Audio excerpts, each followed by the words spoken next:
कैसे अपनी शराब के नशे में डूबी बहन को होश में लाएगी छोटी बहन? क्या बीतेगा लड़की पर जब अपने एक्स को देखेगी दूसरी लड़की के साथ? क्या मजबूरी में अपने भाई को बनाएगी एक लड़की अपना डांस पार्टनर? रोहित ने फोन उठाकर अपनी पुरानी स्टाइल और एटीट्यूड से अनिका को फोन पर कहा, मिस अनिका, मुझे साफ साफ बताइए कि आप क्या कहना चाहती हैं। सामने से रोहित को एक लड़की की आवाज सुनाई देने लगी जो काफी डरी हुई लग रही थी।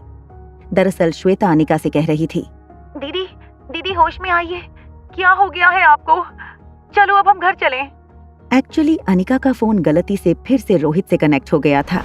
4 दिन बाद शाम को वो पार्टी होने वाली थी जिस पार्टी में अंजलि मामी अनिका को भेजना चाहती थी। अनिका ने ब्लू जीन्स और पिंक टॉप पहना था। आज की इवेंट के लिए अनिका के ये कपड़े बिल्कुल भी ठीक नहीं थे। थोड़ी देर के बाद सब यंग लड़के लड़कियां बॉल रूम में एंटर करने लगे। तभी श्वेता ने भी अनिका का हाथ पकड़ा और दोनों बहनें बॉल रूम के अंदर एंटर हुईं। जैसे ही दोनों बहनें बॉल रूम के अंदर आईं, तभी अचानक बॉल रूम के एंट्रेंस पर सबकी नजरें गड़ गईं। योगिता राहुल के हाथ में हाथ डाले बॉल रूम में एंटर हुई। अचानक क्राउड में से सीटियों की आवाज सुनाई देने लगी। तभी श्वेता के पीछे खड़े एक लड़के ने अपनी दोस्त से कहा, अरे वो तो राहुल है ना? अरे वो लड़का तो उस लड़की श्वेता मल्होत्रा का बॉयफ्रेंड है। अपने इमोशंस को संभालते हुए श्वेता ने अनिका से कहा, हम उस कोने में जाकर बैठ जाते हैं। इससे पहले कि श्वेता अनिका को लेकर कोने की टेबल पर जाकर बैठती, योगिता ने उन दोनों को देख लिया और दूर से ही चिल्लाते हुए कहा, अरे श्वेता, तो तुम आ ही गई। योगिता राहुल का हाथ पकड़कर उसे लगभग घसीटते हुए श्वेता के पास ले आई। फिर एक बड़ी सी मुस्कान के साथ श्वेता से कहने लगी, अरे श्वेता, देखो, मैं तुमसे यही कहना चाहती थी कि आज से पहले हर जगह तुम्हारी डांसिंग जोड़ी ही बेस्ट होती थी। पता है क्यों? क्योंकि तुम्हारे पास इतना अच्छा डांसर था। पिछले कुछ दिनों में मुझे इस बात का तो पता चल गया है कि राहुल को अगर थोड़ा सा ट्रेन किया जाए तो वो एक डांसिंग सेंसेशन बन सकता है। बाय द वे, तुम्हारा पार्टनर कौन है आज? श्वेता ने अपनी मुट्ठी और दांत दबाते हुए अपने इमोशंस पर कंट्रोल किया।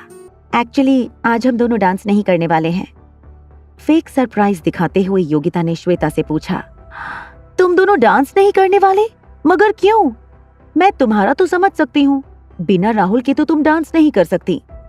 चलो, मुझे ही दिल बड़ा रखकर तुम्हारी मदद करनी होगी।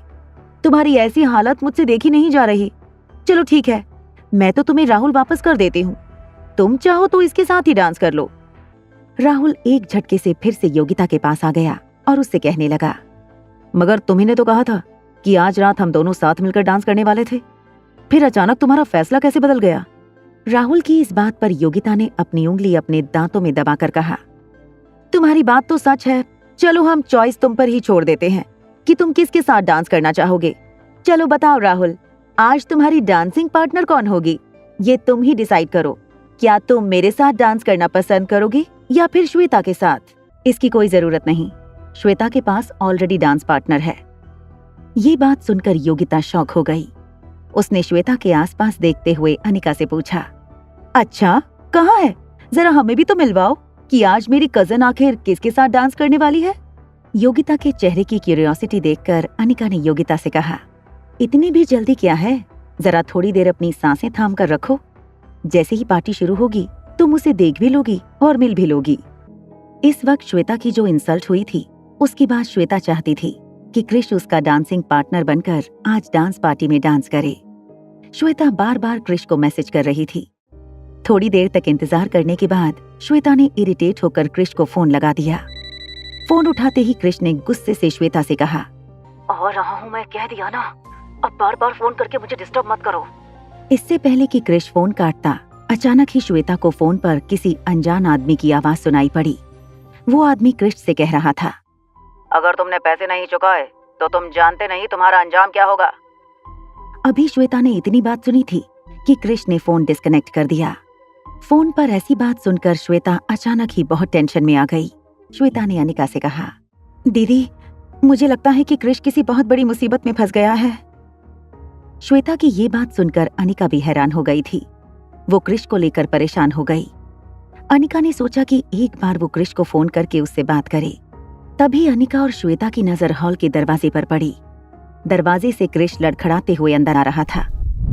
कौन था ये अनजान आदमी और क्यों पैसे मांग रहा था वो क्रिश से?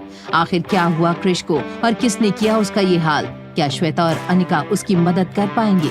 क्या क्रिश एक अच्छा डांस पार्टनर बनकर श्वेता की मदद कर पाएगा? क्या अनिका भी डांस फ्लोर पर दिखाएगी अपने जलवे? जानने के लिए देखिए अगला एपिसोड सिर्फ पॉकेट FM के YouTube चैनल पर। और एक लड़की को देखा तो के सारे एपिसोड्स को सुनने के लिए डिस्क्रिप्शन में दी हुई लिंक से डाउनलोड कीजिए पॉकेट FM ऐप।